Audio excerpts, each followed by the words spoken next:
March 7th, 2023. My name is Jacob. And I'm Mila. Welcome back to DSN. This news, a tiny mouse at the San Diego Zoo has set a new world record for the oldest known living mouse. The mouse, named Pat, turned 9 and 209 days old. Pat is a Pacific pocket mouse, which is the smallest kind of mouse in North America. He weighs about as much as 3 pennies. World news, Egypt's Great Pyramid of Giza, which stands 481 feet high, is the world's tallest pyramid, but the world's largest pyramid lies half a world away in Cholula, Mexico. The Great Pyramid of Cholula is about 217 feet tall with a base of 1,476 by 1,476 feet. The pyramid boasts a total volume of 157 million cubic feet. This is almost twice that of the Great Pyramid of Giza. In local news, Arizona's first pygmy hippo was born at the Wildlife World Zoo. Pygmy hippos are found in West Africa, but there are less than 3,000 left in the world. Bubbles and his parents, Tootsie and Nessie, are on display daily, with weather permitting. Let's go over to Layla with This Week in History.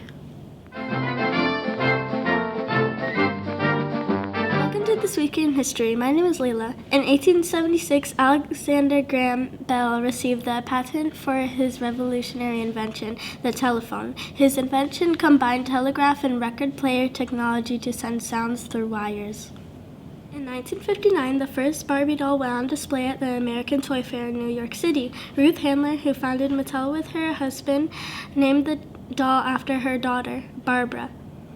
And in 1894, Coca-Cola was sold in glass bottles for the first time. Up until then, it was only sold as a fountain soda that you had to drink while in the restaurants and shops. Now, customers could finally bring the soda home. See you next time on This Week in History. Now let's go over to Malachi and Rudy with sports. Welcome to sports. My name is Malachi. And I am Rudy. In basketball news, the Phoenix Suns played the Dallas Mavericks Sunday night. Tomorrow night, they take on the Oklahoma City Thunder here at home. The Arizona Coyotes play New Jersey Devils Sunday night. Tomorrow, they'll take on the play against the St. Louis Blues. Spring sports are starting this weekend at Tonopah Valley High School. The varsity basketball and softball teams both took on Parker yesterday. This weekend, they will be playing against the Blue Ridge. That is all for today. See you next time on Sports News. Let's go over to Mrs. Dirksen with a weekly update. Good morning, Desert Sunset. I hope you had a fabulous weekend. We have had a great week. I just want to recap McTeacher Night. Thank you for all of you that came out for McTeacher Night. We had lots of fun, even though it was rainy and stormy. We had a really good time. We enjoyed selling our pies and cookies to all of you that came out, and our teacher tip jars. Congratulations to Mrs. Jones' class. They won the cupcake party and the coyote, so they brought the most money in their tip jars. So that was pretty exciting for them. This week we have 2 really big things coming up. One, boys and girls, we have the book fair. So our book fair is in the library, and you can come by after school with your parents. On our early release days, you can stop by. It's going to be open during those times.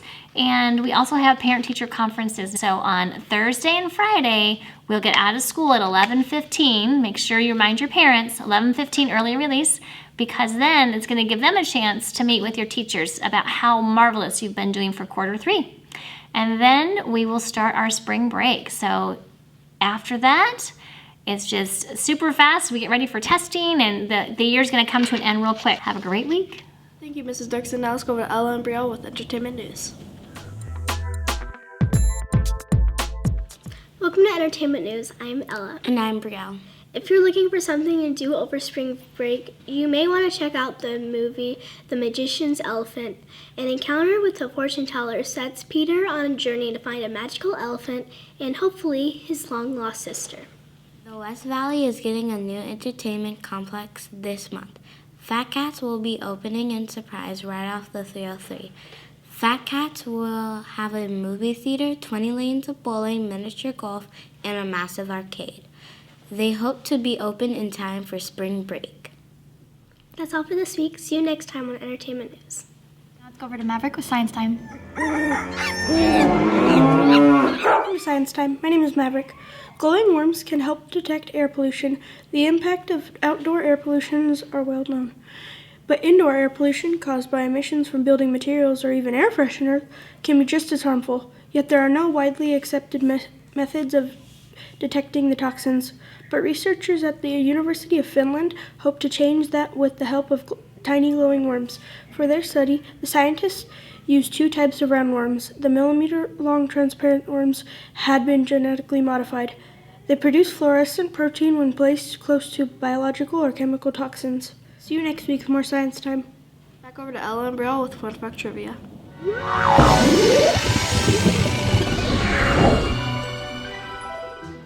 Welcome to Fun Fact Trivia. My name is Ella. And I'm Brielle. Did you know that today, March 7th, is National Cereal Day? This day urges us to get our bowl and spoon ready for National Cereal Day each year. Since the end of the 19th century, cereal has become America's most popular breakfast food. Your question for today is, in what year did Ferdinand Shoemaker, a German immigrant, begin the cereal revolution? A, 1954, B, 1854. or C, 1984. You have 10 seconds to make your decision. If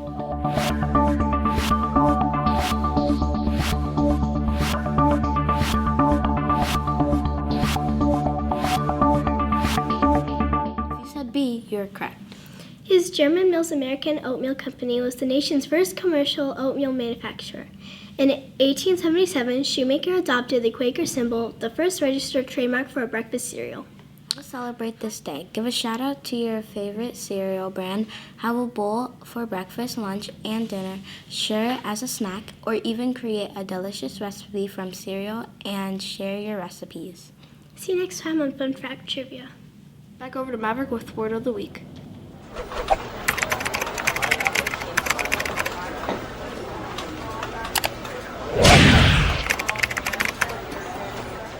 Welcome to Word of the Week. My name is Maverick. This week's word is passage. Passage is a noun and it means a part of a written or musical work. Here's how it can be used in a sentence.